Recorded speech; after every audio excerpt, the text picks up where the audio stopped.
আসসালামু আলাইকুম বন্ধুরা, আমি আসলাম আপনাদের কাছে রামেশা হত্যা সাথে যে জড়িত এবং তার সম্বন্ধে কিছু কথা বলার জন্য।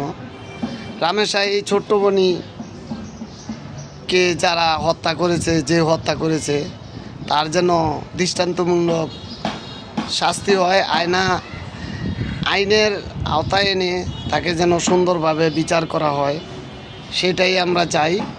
এবং বাংলাদেশের প্রত্যেকটা মানুষ চায় এবং সারা বিশ্বে চায় যেন তার দৃষ্টান্তমূলক শাস্তি হোক। একটা মানুষ ছোট্ট, সে ছোট্ট মনি আমাদের কাছে, তারকে কেন, কি অপরাধে এভাবে মারা হলো, তাকে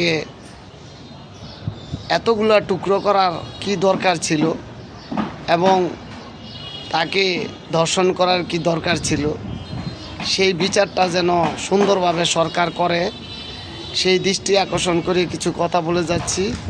এবং পরবর্তী এই ভিডিওগুলা দেখে যাবেন একটা বাবা একটা সন্তানকে কতটুকু আদর করে, একটা সন্তানকে কতটুকু আদর করলে তার কাছে প্রিয় হয়ে যায়। আর প্রত্যেকটা সন্তানই প্রত্যেকটা বাবা মার কাছে জানের টুকরা, হৃদয়ের টুকরা, স্পন্দনের টুকরা।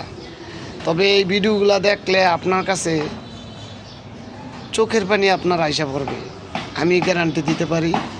কিন্তু এর বিচার যেন কঠিন থেকে কঠিনতম হয়, সেই দৃষ্টি আকর্ষণ করছি বাংলাদেশ সরকার, তারেক জিয়ার প্রতি এবং আইনের প্রতি আমি শ্রদ্ধা জানিয়ে বলছি যেন এই বিচারের প্রতি এমন রায় দেওয়া হয়, জীবনে কোনো ছেলে যেন কোনো মেয়েকে ধর্ষণ না করতে পারে।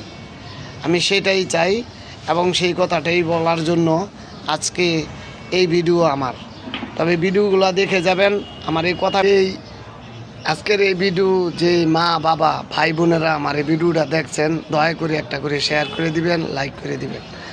কারণ প্রত্যেকটা বাবা মাই একটা সন্তানকে ভালো রাখার জন্য, ভালোভাবে গড়ে তোলার জন্য, প্রতিষ্ঠিত করার জন্য কত না চেষ্টা করে, পরিশ্রম করে, কাজ করে একটা সন্তানকে ভালো রাখার জন্য, ভরণ পোষণ দিয়ে সুন্দরভাবে বাঁচিয়ে রাখার জন্য অনেক চেষ্টা করে। ওখান থেকে যদি একটা সন্তান কেউ এইভাবে মেরে ফেলে, তাকে কি করা যায়, সেটা আমাদের বাংলাদেশ সরকারের প্রতি আমার দৃষ্টি আকর্ষণ দেখবেন।